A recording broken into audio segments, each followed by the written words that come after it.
우리가 지난 몇 주 동안 불안과 두려움이라고 하는 시리즈로 하나님의 말씀을 들었습니다. 이제 오늘부터는 또 몇 주 동안 우울증에 대해서 말씀을 나누기를 원하는데요.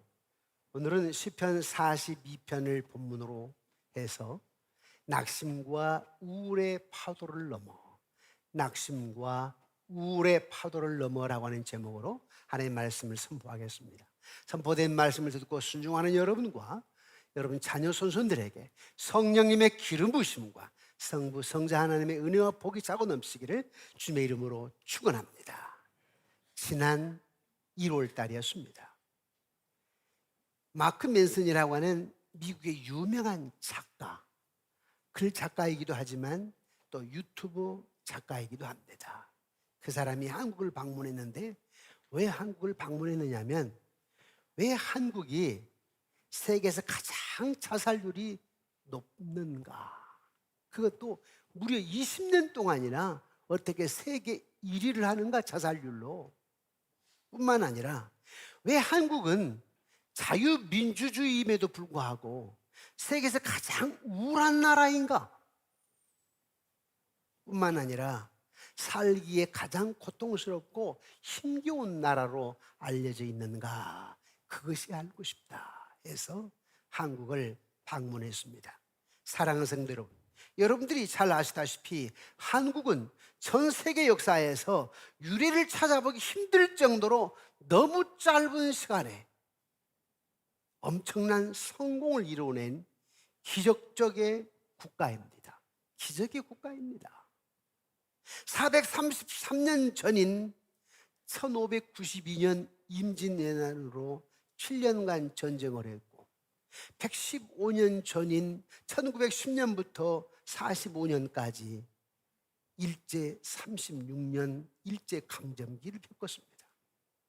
75년 전 이 땅에서 벌어진 동족 간의 6.25 전쟁, 그리고 28년 전 IMF, 이 땅은 문제가 없었던 해가 거의 없습니다. 언제나 마지막처럼 느껴졌던 최악의 불행이나 사건들. 하지만 정말 신기하게도 우리 한국인들은 그 모든 때마다 서로의 모든 다툼을 한쪽으로 밀어두고 한 몸처럼 똘똘 뭉쳐 또 순식간에 모든 상황을 정상화시켜버렸던 대단한 민족입니다. 그런데 왜 지금 그런 자랑스러운 대한민국이 가장 우울한 나라가 되었느냐는 것입니다. 왜 자유민주주의 국가에서 가장 삶이 고통스럽다고 여기고 힘든 나라라고 알려져 있느냐는 것입니다.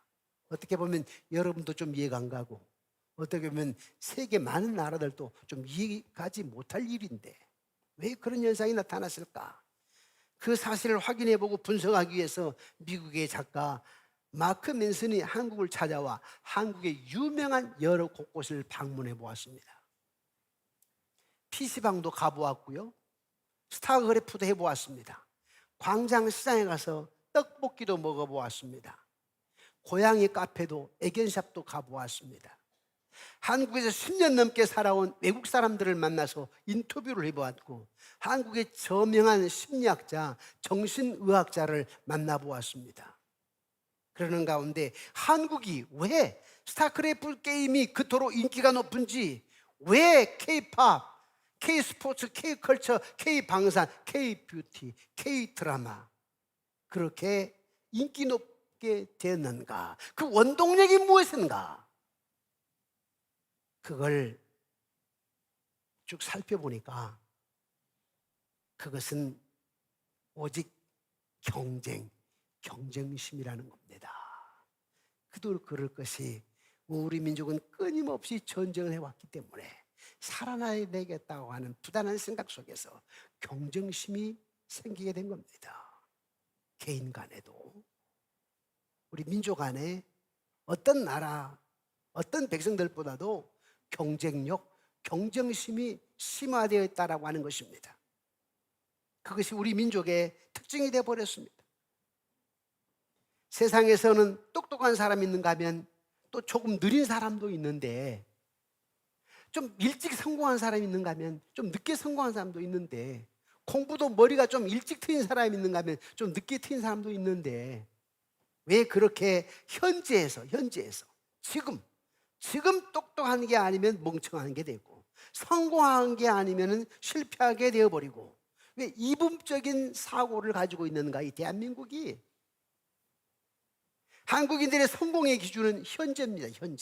현재 직장에서 연봉을 얼마나 받는가, 현재 자동차는 무엇을 타고 있는가, 현재 사는 곳은 어디인가, 다 현재로 판단합니다.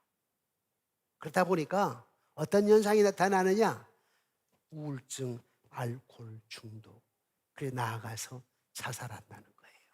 그래서 이 경쟁심 때문에 세계 자살률 1위, 몇 년도 아니고 자그마치 지난 20년간 말입니다. 여러분, 우리나라 살기 좋은 나라 아니에요? 우리나라 여권이면 세계 어느 나라 쉽게 풀패스 자유스럽게 통과됩니다. 미국 여권보다도 한국 여권을 세계 제1위로 채워줍니다. 그런데 왜 살기 가장 고통스러운 나라, 가장 힘든 나라라고 할 수 있을까? 한국 사회는 언젠가부터 돈이 최고인 사회가 되어버렸습니다. 뉴스나 미디어에도 온통 외모에 대한 이야기, 아니면 부자들 이야기, 명품 이야기, 부동산 이야기, 그것만이 자랑거리가 되고 있습니다.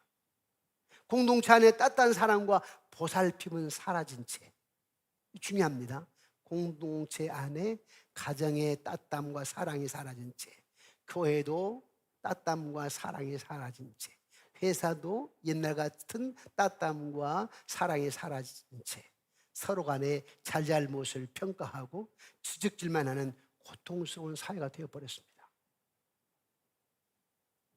미국인들은 행복을 위해서 첫 번째가 건강이고, 두 번째가 대인관계고, 세 번째가 경제인데, 한국은 첫 번째가 경제입니다. 물질입니다.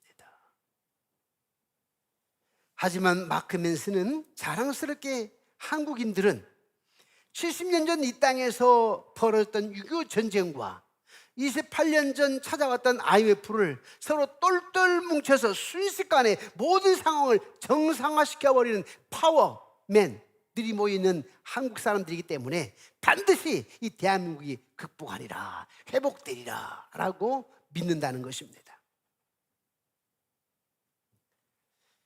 이런 사회에서 우리 그리스도들도 일상의 생활을 통해서 인간관계에서 상처를 받습니다. 그리스도인들도 고통과 좌절을 경험하며 송두리째 흔들리는 상실과 모든 사람에게서 버려진 듯한 아픔을 경험하게 됩니다. 그리스도인들도 우울증을 앓게 됩니다. 그리스도인들도 낙심 가운데 있습니다. 성경은 마음의 화평을 가르치고 있습니다. 우리의 실제적인 삶은 진정한 자유와 평화를 그런데 얻지 못하고 있습니다. 이런 상태에서 어느 누구에게 마음을 열고 자신의 심정을 쏟아놓을 수 있겠는가? 그렇지 못한다는 거예요. 그것이 큰 고통이라는 것입니다.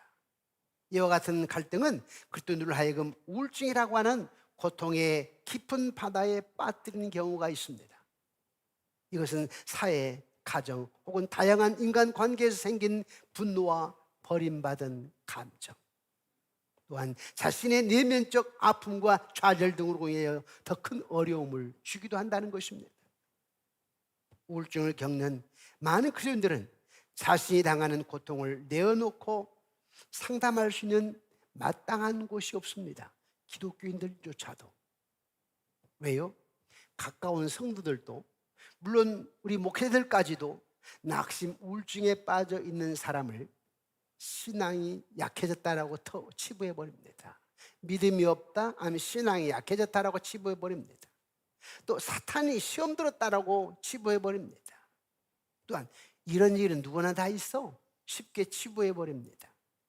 문제 해결을 위한 접근 자체를 외면하게 만든다는 것입니다. 그럼 우리 주변에 산재해 있는 이런 어려움을 어떻게 극복할 수 있을까? 여러분들의 숙제입니다. 여러분들은 또 크리스찬으로서, 또 먼저 믿는 사람으로서 여러분들이 리더해 가야 됩니다.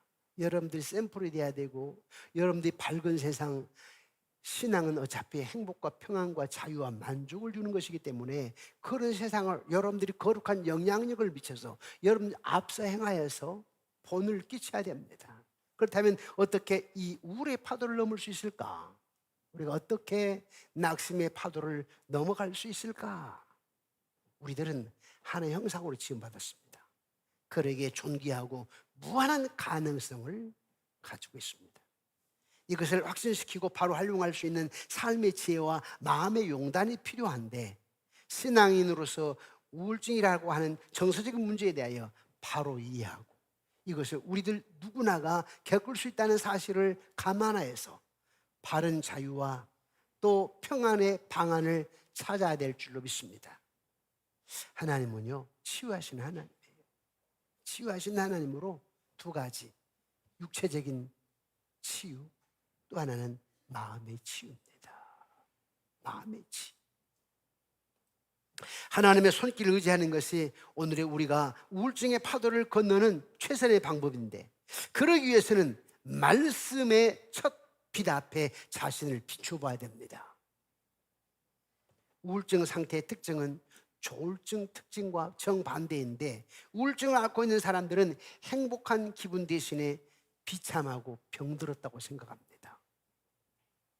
고양된 현실 감각 대신에 외부 세계로부터 멀어져 있는 것처럼 느끼고 하나님과도 멀어져 있는 것처럼 느낍니다. 태양은 실제로 나에게 빛나지 않다고 생각해 버립니다. 나무와 벌판도 실제적으로 푸르지 않는 것처럼 생각해 버립니다. 항상 우울한 생각 속에 빠져 있습니다.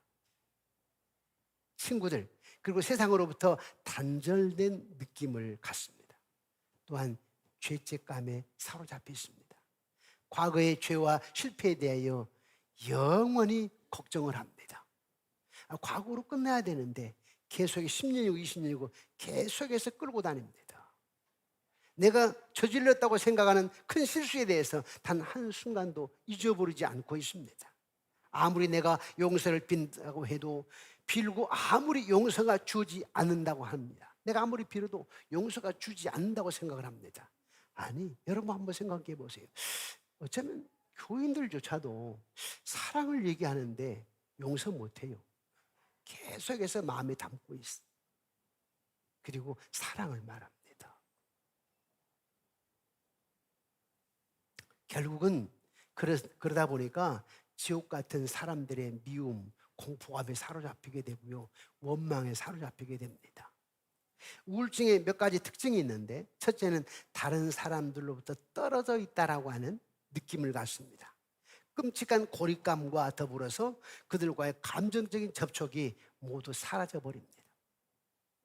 두 번째는 자기 주위에 일어나고 있는 일에 대한 관심이 없어지며 그에게 세상은 단조롭고 우중충하며 죽어버린 흥미도 없고 관심도 없는 곳이 되어버립니다.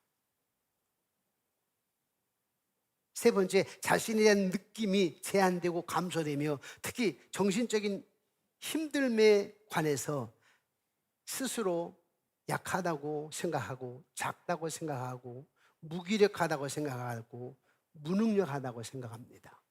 혹시 여러분들이 그러지 않습니까? 혹시 여러분 자녀들 중에 그런 자녀는 없습니까?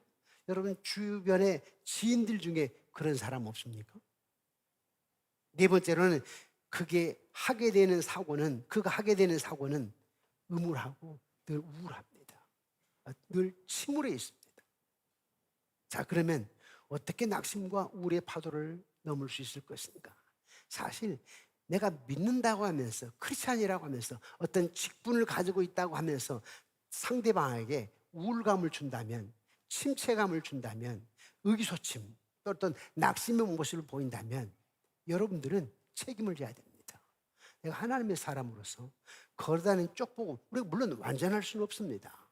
그렇지만 적어도 우리는 불완전 속에서도 적어도 걸어다니는 작은 쪽보금이 돼야 되는데, 크리스찬으로서 여러분 얼굴에 책임을 져야 되는데, 우리 이런 말을 잘 하잖아요. 남자 나이 40, 부르게 나이에 자기 얼굴에 책임을 져라, 그런 말이 있잖아요. 물론 그 책임이라고 하는 것은 얼굴 책임만이 아니고 가정의 책임, 자녀의 책임져라 그런 뜻도 있고, 어떤 조직체의 40대는 책임을 져야 한다는 말도 있지만, 우리 크리스찬들이 적용을 시켜서 우리 크리스찬들의 얼굴은 책임을 져야 됩니다.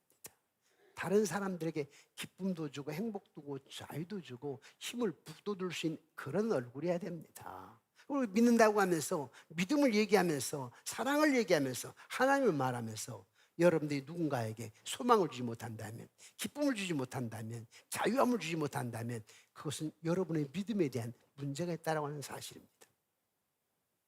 우리가 어떻게 그러면 낙심과 우울의 파도를 넘을 수 있을 것인가? 첫 번째는요, 우울의 고통을 당하는 사람을 정죄하지 말고 불쌍히 여겨야 됩니다.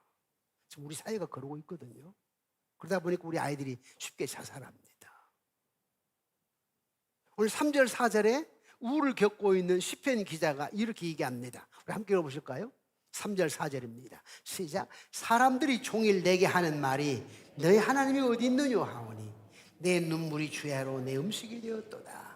내가 전에 성의를 지키는 무리와 동행하여 기쁨과 감사의 소리를 내며 그들을 하나님의 집으로 인도하였더니 이제 이 일을 기억하고 내 마음이 상하는도다.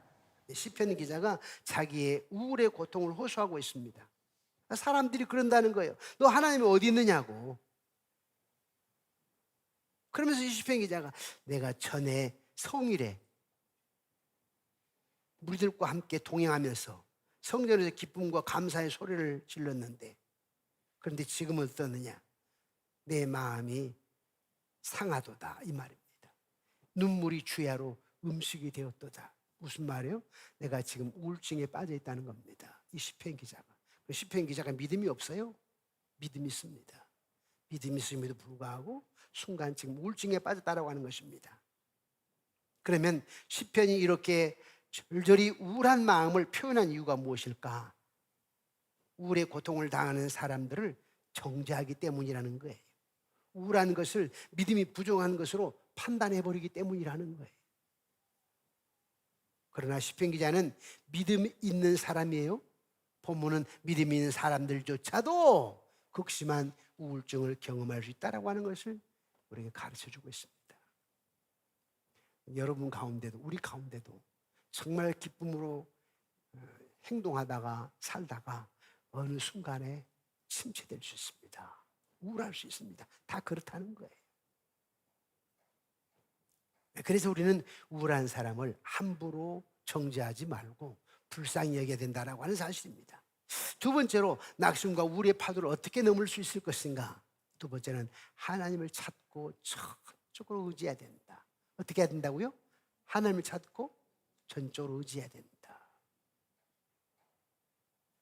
우울증을 경험하고 있는 사람들의 특징이 뭐냐면요, 우울감이 몰려올 때 우울감에 빠져들게 되는데 사람들과 관계를 멀리합니다. 스스로 자신을 고립되게 만들어버립니다. 해야 할 일을 계속해서 미루거나 포기해버립니다. 자포자기합니다. 그러나 오늘 시편 기자는 다르게 반응을 하죠. 우울감이 몰려오는 가운데 하나님을 찾고 찾았다라고 얘기하지 않습니까? 오늘 1절 말씀이에요. 우리 1절 말씀 함께 봅시다. 시작. 하나님이여 사슴이 시냇물을 찾기에 갈급함같이 내 영혼이 주를 찾기에 갈급합니다. 아멘. 괴로울 때 주님의 얼굴 보라. 이 찬양이 있잖아요. 괴로울 때 누군가 나를 알아주지 못하는 것 같고, 내가 꼭 실패하는 것 같고, 내 죄악이 자꾸 떠오르게 되고, 나는 못할 것 같고, 상황은 캄캄하기도 하고, 그때 우리는 의기소침해한 게 아니라, 실망감에 빠져 있는 게 아니라, 누군가의 관계성 속에서 상처로 인하여서 여러분들이 원망스럽고 의기소침될 때, 우울증에 빠져 있을 때 어떻게 해야 되느냐? 주를 찾는 것밖에 없습니다. 힘들고 괴로울 때 주를 바라보는 거죠. 시편 기자는 내가 산을 향하여 눈을 들리라 나의 도움이 어디서 올까? 사실은 여러분, 여러분의 수고하고 무거운 짐을 누가 질 수 있어요? 우리 하나님만 질 수 있어요. 사람은 안 질 수가 없어요. 우리 하나님은 다 지십니다. 그래서 마태복음 11장 28절에 수고하고 무거운 짐진 자들아 다 내게로 오라. 내가 너희를 쉬게 하리라. 여러분, 예수님의 첫 기적이 뭐예요? 가나의 혼잔치에서 물로 포도주를 만드는 거 아닙니까? 포도주가 떨어졌다고요? 사람들이 흥이 깨져버렸어요. 실망합니다. 낙심합니다. 그때 주님이 나타나셨습니다. 물로 포도주를 만듭니다. 그럼 무슨 의미입니까? 당신이 창조자라는 거예요. 당신이 혼잔치에 포도주가 떨어 사람이 낙심되고 기쁨이 사라지고 행복과 풍요가 사라졌는데 내가 온 목적이 뭐냐? 너희들에게 기쁨 주고 행복 주고 자유 주러 왔다. 이것이 예수님의 첫 기적, 첫 사인입니다. 주님이 여러분 마음속에, 여러분 가정에, 이 교회에 언제나 기쁨과 행복과 풍요를 줄 수 있는 분이기 때문에 그분이 창조자예요. 그분이 치료자예요. 그분이 상담자예요. 그분이 선한 목자예요. 그분이 내 삶의 전부예요. 그분 안에 소망이 있는 것입니다. 그래서 그분을 찾아라는 거예요. 그분을 찬양하라는 거예요.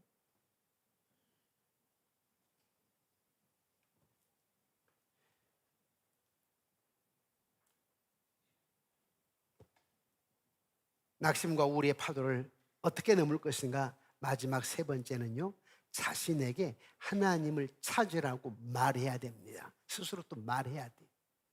아까는 인정하는 것이고, 하나님을 인정하는 것이고, 하나님을 의지하는 것이고, 세 번째는 자신에게, 자신의 영혼에게 하나님을 찾으라고 말해야 됩니다. 우울감이 몰려올 때 주요 현상 중에 하나는 뭐냐면 마음속 계속해서 부정적인 소리가 들려옵니다. 어떤 부정적인 소리냐면 너는 그래서 실패야, 이런 소리가 들려옵니다. 너의 인생은 여기서 끝났어, 이런 얘기가 들려옵니다. 너는 잘 되는 게 없어, 이게 들려옵니다. 이런 부정적인 소리가 그의 마음을 지배하게 됩니다. 저도 그런 경험을 좀 했는데요. 대학을 2번 떨어지고 나니까 아버님이 너는 실패자야, 너는 되는 게 없어. 학교 선생님이신데. 그러다 보니까 부정적인 생각이 계속 들어요. 물론 그때 내가 예수님 믿지 않을 때입니다. 제가 21살 때까지 예수님 안 믿었으니까.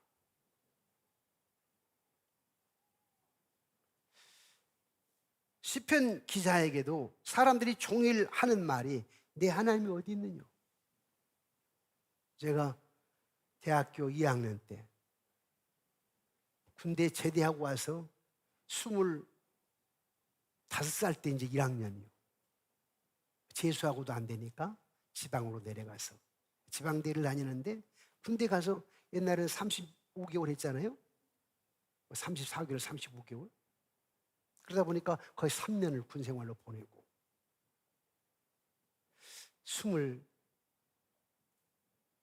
26살에 대학교 2학년. 그때 제가 결핵성 늑막염을 앓게 됐어요. 군대 가서 세례를 받고 26살 때 와서 교회를 다니기 시작하는데, 교회에서 찬양대를 서게 되는데 기침이 나고 아팠어요. 저녁에 잘 때 며칠 지나고 나니까 이제는 똑바로 누워 잠을 잘 수가 없고 옆으로 자요, 고통스러워서. 그래서 병원 갔더니 결핵성 늑막염. 근데 아버지께서 당신 몰래 이제 교회를 다니는데 네 하나님 보고 고쳐달라고, 네가 믿는 하나님 보고 고쳐달라고, 그러면서 네 하나님이 어디 있느냐. 하나님 있으면 그렇게 몰래 숨어서 교회를 다니는데 너를 아프게 하겠느냐, 이 말씀이에요. 너희 하나님이 어디 있느냐. 이 시편이 이제 다윗에게도 역시 맞아요. 너희 하나님이 어디 있느냐고.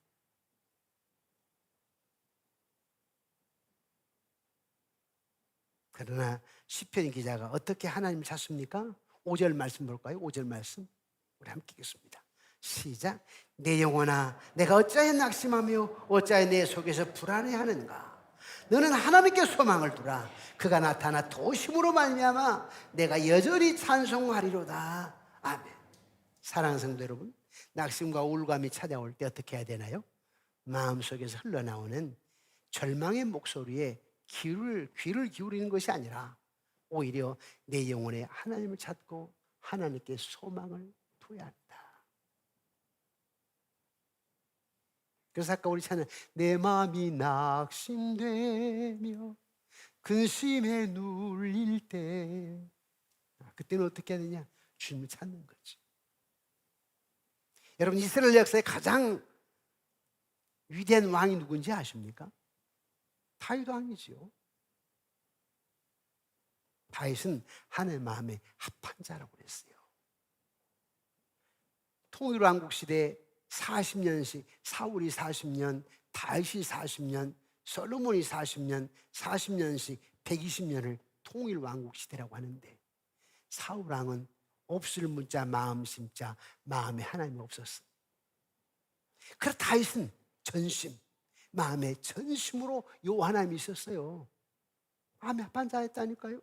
그럼에도 불구하고 다윗에게 찾아온 우울증, 그럼에도 불구하고 다윗에게 낙심이 있었습니다.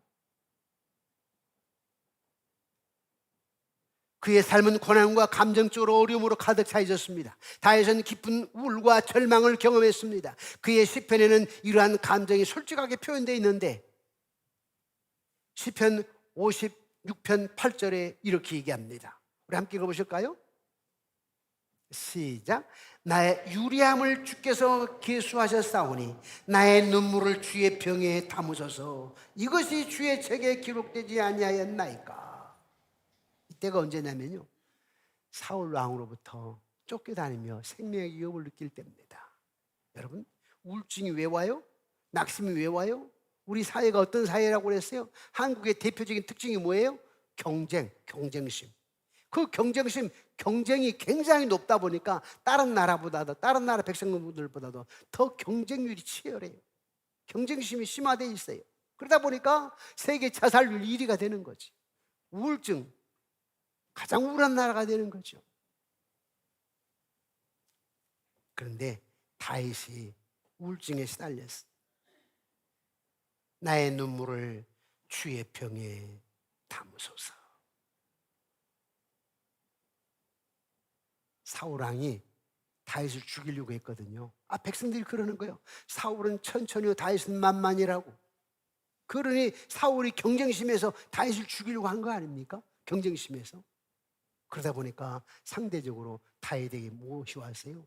우울증이 와버렸어요. 낙심이 왔어요. 경쟁 때문에 오는 낙심입니다. 그러니까 여러분 자녀도 공부하는 학업 가운데 있는, 또 취직을 눈앞에 두고 있는 우리 아이들이 낙심하다, 우울증에 빠져 있다. 뭐 때문에 그래요? 경쟁력 때문에. 그러나 그런 아이들에게 우리는 가르쳐야 됩니다. 하나님 함께 하신다. 하나님 전능하신 하나님, 너의 인생의 동반자다. 또 다윗은요, 그의 군대가 시글락에 돌아왔을 때였는데, 아말렉 사람들이 전쟁에 나가 있을 때에 그들의 가족과 재산을 모두 약탈하고 탈취해가 버렸어요. 시글락에 돌아와서 보니까 부하들이 말입니다. 자기 아내가 죽어 끌려갔다고, 새끼들도 끌려갔다고, 재산은 다 탈취되어 있어요. 그걸 보면서 지도자 다윗을 돌로 쳐 죽이려고 합니다. 지도자를. 극도의 고통 속에서 다윗은 하나님을 찾습니다. 백성들이 잔소리 때문에 마음이 슬퍼서 다윗을 돌로 치려고 하다 보니까 다윗이 크게 다급하여 가지고 그의 하나님 여호와를 힘입고 용기를 얻었습니다. 그러면서 절망의 순간에도 하나님을 의지하며 다시 힘을 얻습니다. 하나님을 찾는 거예요. 또한 다윗은 밧세바와 간음하고 그의 남편 우리아를 전쟁에서 죽게 했는데 선지자 나단이 나타나 가지고 죄를 지적합니다. 그때 다윗은 죄책감에 빠지면서 우울증에 빠지고 맙니다.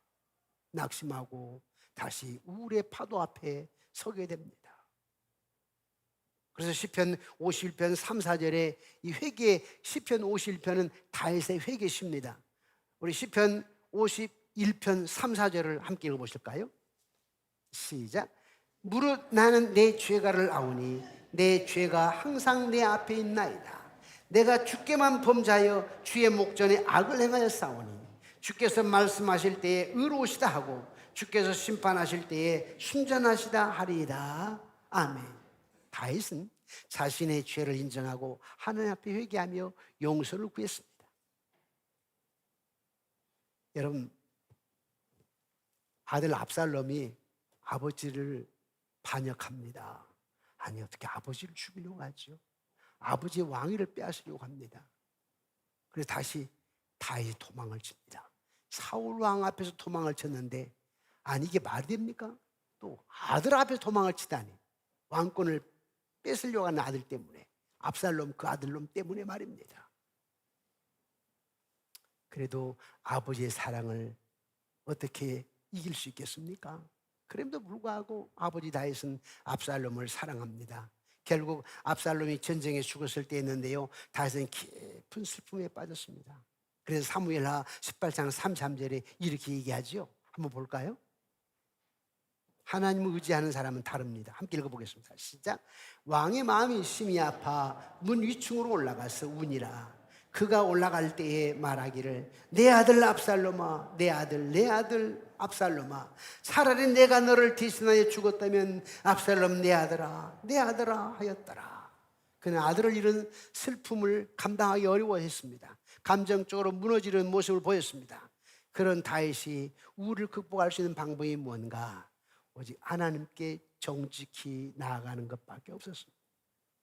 그래서 시편 40편 5절, 오늘 본문에 다시 한번 읽어볼까요? 오늘 본문 5절 시작. 내 영혼아, 내가 어찌하여 낙심하며 어찌하여 내 속에서 불안해하는가? 너는 하나님을 바라라. 그가 나타나 도심으로 말미암아 내가 여전히 찬송하리로다.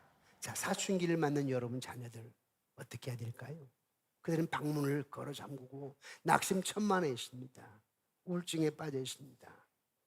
회사 일로 인하여 남편이 1년이고 2년이고 우울증에 빠져 있습니다. 어떻게 해야 될까요? 아니, 저 사람이 믿음이 좋은 것 같아. 믿음이 있어도 우울증에 빠집니다. 다윗처럼 말입니다. 어떻게 해야 될까요? 하나님 의지하게 해야 되겠죠. 하나님을 찾고 하나님을 찬양하며 하나님을 감사하게 해야 되겠죠.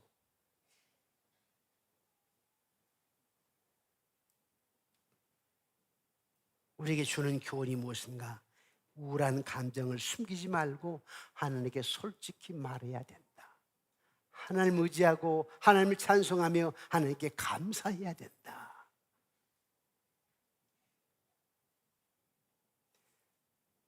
여러분들이 아시다시피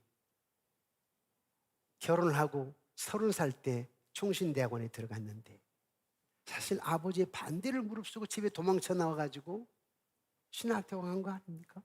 늦게.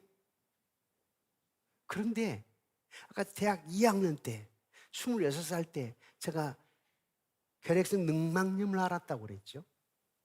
아버지가, 야, 네 하나님이 어디 있어? 네 하나님 뭐 약값 달라고 그래?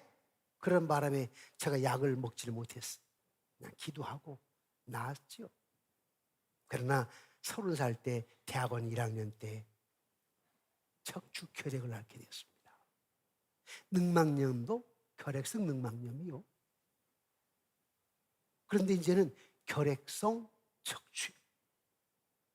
그래서 척추뼈가 녹으면서 그 안에서 염증이 생기면서 배로 흘러내리는 거예요. 그러니 배가 임산부처럼 나오는 염증, 고해예요. 그래서 어떤 시골에서 올라오신 그 한의사인가요? 그분이, 제가 청년부를 맡았는데 청년부 회장이, 전사님, 아버지를 모시고 왔습니다. 그래서 그 아버지가 저 진맥을 해요. 아무 말도 없이 그냥 내려가셔. 저 익산인가 전주에서 올라오셨는데 저 때문에 일부러 아들이 얘기를 해가지고 아무 말도 없이 그냥 가셨어. 근데 그 청년회장이 저 그냥 탁 안고 막 엉엉 우는 거예요. 한 얘기가 뭐냐면, 전사님, 하나님이 고쳐주지 않는 한 안 된다고 합니다. 무슨 말이요? 결국 죽는다는 거 아닙니까? 그때 좀 하나님이 원망스럽더라고요. 그럴 수밖에. 21대 교회는 한두 번 가봤고, 군대 가서 세례받고, 그리고 26살 때 목사님이 정 선생은 사명자야라고 하니까, 사명자란 말이 목사님 무슨 말입니까? 그랬더니 나처럼 목사가 되는 거야 그랬단 말이에요. 그것 때문에 목사님의 말씀에 순종하고 하나님의 뜻이거니 하고 신학대학원에 갔는데, 그리고 아버지의 반대를 무릅쓰고 집에 도망쳐 나와가지고 신학대학원 왔는데 이게 죽는다면 말이 됩니까? 결혼해서 1년 반 됐는데 이제 신생아가 막 태어났는데 그때 아내가 29인데 내가 죽어버리면 천국 가면 아내는 어떡하죠? 그 신생아는 어떡하죠? 순간 절망이 되더라고요. 또 하나님 원망스럽더라고요.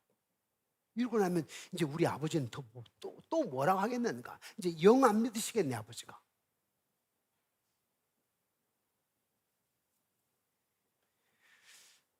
그런 하나님은 나로 하여금 하나님을 부여잡게 만들었습니다. 하나님을 전적으로 의지하게 만들었습니다. 주님이 아니면 안 된다라고 하는 생각. 그래서 오늘 있게 된 거 아니에요? 우울한 감정을 숨기지 말고 하나님께 솔직히 말해야 된다. 주님을 찾고 주님을 의지해야 된다. 아니요. 저도 한 40년 이렇게 목회해 보니까 교회 다녀도 넘기가 쉽지 않아요. 우리의 파도를 넘기가. 우리는 다 온다니까요. 낙심은 다 와요. 목사에게도 온다니까요. 믿음 좋은 사람에도 와요. 다윗에게 온 것처럼. 근데 이걸 넘어야 될 거 아닙니까? 그런데 많은 교회 못 넘어요. 교인들이 못 넘어. 그래서 교회 밖으로 튀쳐나가 안 믿어요. 그만두어 버려요. 하나님이 어디 있느냐고. 왜 나에게는 축복하지 않느냐고. 저 권사님에게는 축복하는 것 같은데, 저 장로님, 저 집사님의 아들은 축복하는 것 같은데, 그래서 대학도 들어가고 좋은 대학도 들어가고 좋은 직장도 들어가는데 왜 내 새끼만 안 되냐는 거죠. 그래서 교회 떠나요. 다 우리의 파도를, 낙심의 파도를 넘지 못해요. 그래서 누가복음 18장에 마지막 때 내가 믿음을 보겠느냐라는 말씀도 있는 것이고, 세상에 소돔과 고모라 땅에 의인 10명에서 멸망했다는 말 아닙니까? 이것도 비슷해요. 소돔과 고모라 땅이나 지금 비슷해요. 이러한 때에 오늘 여러분들이 교회 안에 있습니다. 오늘 여러분들은 하나님의 말씀을 들었습니다. 앞으로 여러분들에게도 낙심이 올 수가 있고 절망이 올 수가 있고 우울할 수도 있는데 그걸 어떻게 넘을 것인가? 누가 뭐라고 해도 상황과 환경을 바라보지 말고 어떤 사람의 소리 때문에 절망하고 낙심하는 것이 아니라 오직 주를 바라보는 겁니다. 주님만 의지하는 겁니다. 그분 나의 창조자, 그분 나의 치료자, 그분 나의 선한 목자, 나의 상담자. 믿음 안에서 늘 승리하시는 여러분 되시기를, 낙심과 우울의 파도를 넘어서 승리하는 여러분과 여러분 자녀 손손들이 되시기를 주님의 이름으로 축원합니다.